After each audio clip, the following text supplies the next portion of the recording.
দুই দিনের বিক্ষোভের মধ্য দিয়ে নেপালের সরকার হটিয়ে নতুন প্রধানমন্ত্রী বেছে নিয়েছেন নেপালের জেনজিরা। তবে প্রচলিত কোনো পদ্ধতিতে নয়, তারা সুশীলা কার্কিকে বেছে নিয়েছেন সামাজিক যোগাযোগ মাধ্যমে, ভোটের মাধ্যমে। তবে সবার মতামত নিয়ে বাছাই করা খুব একটা সহজ ছিল না।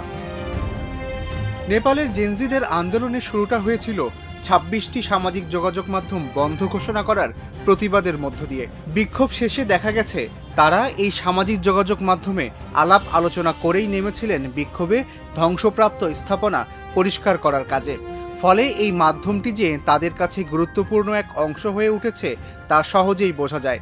কিন্তু এবারে সামাজিক যোগাযোগ মাধ্যম ব্যবহার করে নতুন প্রধানমন্ত্রী বাছাই এক নতুন অভিজ্ঞতা। নেপালের তরুণেরা সুশীলা কার্কিকে বেছে নিয়েছেন ভার্চুয়াল ভোটের মাধ্যমে, সামাজিক যোগাযোগ মাধ্যম ডিসকর্ড ব্যবহার করে। ডিসকর্ড হলো যুক্তরাষ্ট্র ভিত্তিক অনলাইন গেমারদের জনপ্রিয় কমিউনিকেশন প্ল্যাটফর্ম। ডিসকর্ড ব্যবহারকারীদের text, voice call, video call এবং মিডিয়া শেয়ারের মাধ্যমে যুক্ত হওয়ার সুযোগ দেয়। এটি ব্যক্তিগত বার্তা বা সার্ভার নামে পরিচিত কমিউনিটি স্পেসেও যোগাযোগের সুযোগ করে দেয়। এ মাসের শুরুর দিকে সরকার যে প্ল্যাটফর্মটি নিষিদ্ধ করেছিল সেটির মধ্যেই ছিল ডিসকর্ড।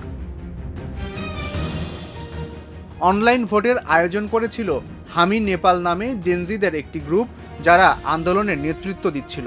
সদস্য ছিল 1,60,000। তারা একটি চ্যানেল চালু করে যেখানে দেশের ভবিষ্যৎ নিয়ে উত্তপ্ত বিতর্কে যোগ দেয় 10,000-এরও বেশি মানুষ, যার মধ্যে অনেকেই ছিলেন প্রবাসী নেপালি।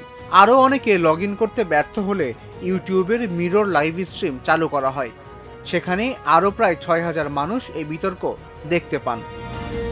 ডিসকর্ড ব্যবহারকারীদের মধ্যে আলোচনা ঘুরপাক খাচ্ছিল চাকরি, পুলিশ ও বিশ্ববিদ্যালয় সংস্কার, সরকারি স্বাস্থ্যসেবার অবস্থা ইত্যাদি নানা বিষয়ে। তবে মডারেটররা অংশগ্রহণকারীদের মনে করিয়ে দিচ্ছিলেন যে মূল প্রশ্ন হলো পরবর্তী নেতা কে হবেন। সুশীলা কার্কি 2016 থেকে 2017 সাল পর্যন্ত প্রধান বিচারপতি হিসেবে স্বাধীন বিচার ব্যবস্থার পক্ষে লড়াই করেছিলেন। 2012 সালে তিনি তৎকালীন এক মন্ত্রীর কারাদণ্ড নিশ্চিত করেছিলেন। এই ইতিহাসই তাকে ডিসকর্ড ভোটারদের চোখে বিশ্বাসযোগ্য করে তোলে। যদিও কার্কি জানিয়ে দিয়েছেন 6 মাসের বেশি ক্ষমতায় থাকবেন না তিনি।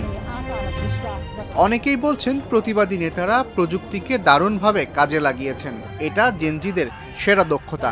অনেকে আবার বলছে এটাই ভবিষ্যৎ। আমরা হয়তো এখনো মঞ্চে মাইক হাতে বক্তৃতা দেওয়ার যুগে পড়ে থাকতে পারি, অথবা অভ্যস্ত হতে পারি অনলাইনে স্বাধীনভাবে কথা বলার। আবার অনেকেই বলছেন এখানে স্বচ্ছতা থাকলেও ঝুঁকি আছে।